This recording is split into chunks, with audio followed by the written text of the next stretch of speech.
ஏங்க அச்சராபரி எல்லாமே எனக்கு தான், அச்சராபரி எல்லாமே எனக்கு தான். புச்ச பொருள் பாதி தடிங்களுக்கு கணக்கு தான் 10 புருவன் 10.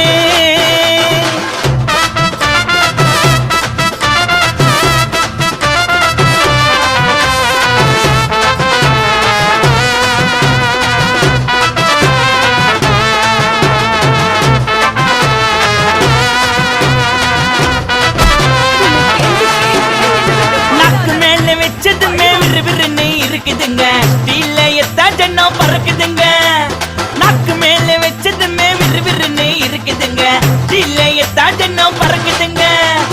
மைக்க விட்டா நாத்தடிக்கும், டம் அடிச்சா நெஞ்சடிக்கும், மைக்க விட்டா நாத்தடிக்கும், டம் அடிச்சா நெஞ்சடிக்கும். மிட்டாய போட்டாதாங்க மட்டடிக்கும், காசை குத்தாக்கா கச்சிதமா அச்சிடுவேன், காசை குத்தா